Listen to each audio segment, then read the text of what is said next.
Quand on pense à l'investissement, le réflexe, c'est souvent de se dire qu'il faut que chaque euro travaille. Mais, et si la meilleure des stratégies, c'était justement de ne pas tout investir? C'est une idée un peu contre-intuitive qu'on va creuser ensemble aujourd'hui, celle de la réserve stratégique. Alors ça peut paraître un peu grandiloquent, mais cette citation de Napoléon, elle est parfaite pour ça. La stratégie est l'art d'utiliser le temps et l'espace. Si on l'applique à la finance, c'est simple, l'espace, c'est le capital qu'on a de côté. Et le temps, eh bien, c'est le bon moment pour l'utiliser. L'idée, ce n'est pas juste d'agir, c'est d'avoir les moyens d'agir pile quand il faut. Donc voilà la question qui tue. Et si, pour bien investir, il fallait justement ne pas investir tout son argent? C'est vrai que ça va un peu à l'encontre de ce qu'on entend partout, hein, mais comme on va le voir, c'est une idée qui peut tout changer. Mettons-nous en situation. C'est le crash. Les marchés dévissent. Pour l'investisseur qui est à 100% dedans, c'est la catastrophe. La valeur de son portefeuille fond comme neige au soleil. Là, la panique s'installe. Et la seule idée qui vient, c'est « il faut vendre, tout vendre !» Ce qui est souvent, soyons clairs, la pire des décisions.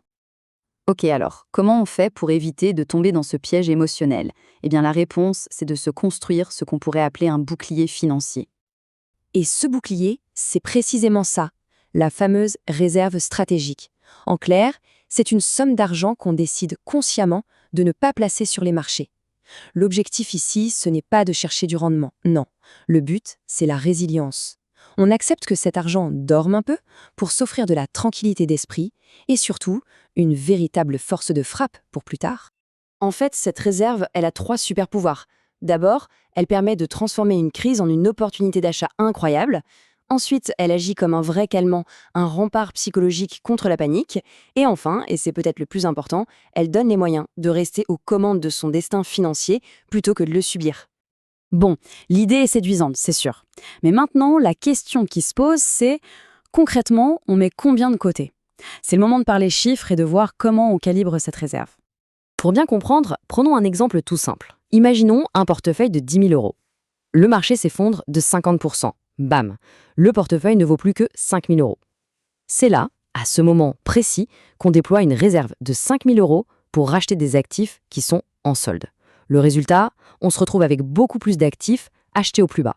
On est idéalement positionné pour profiter à fond de la reprise. Et c'est en partant de ce genre de scénario qu'on arrive à une règle assez simple, une sorte de règle du pouce. L'idée, c'est de viser une réserve qui pèse environ 30% de la valeur totale de son portefeuille. C'est ce chiffre qui donne une vraie marge de manœuvre, une puissance de feu significative si jamais ça secoue fort. Alors attention, hyper important de le souligner, ce 30%, ce n'est pas une formule magique, hein. C'est un point de repère, un modèle pour réfléchir. Ce n'est absolument pas une garantie de quoi que ce soit. Évidemment, tout ça doit être adapté à la situation personnelle et au profil de risque de chacun. Ok, mais comment on la construit, cette réserve? La méthode la plus simple, c'est la règle du 70-30. C'est-à-dire que pour chaque 100 euros qu'on décide d'investir, eh bien, il y en a 70 qui partent sur les marchés et 30 qui viennent gonfler la réserve. C'est simple, c'est systématique et ça permet de bâtir cette sécurité petit à petit, sans y penser. Très bien. Maintenant qu'on sait combien mettre de côté et comment le faire, il reste une question cruciale. On le met où, cet argent? Il faut qu'il soit à la fois en sécurité, mais aussi super accessible. Globalement, il y a 3 grandes options. Le livret A, c'est le champion de la sécurité et de la disponibilité immédiate. Parfait pour une partie de la réserve. L'assurance vie en fonds euros, le capital est garanti, le rendement est un peu meilleur, mais attention, pour récupérer les fonds, ça peut prendre quelques jours. Et enfin, les fonds monétaires.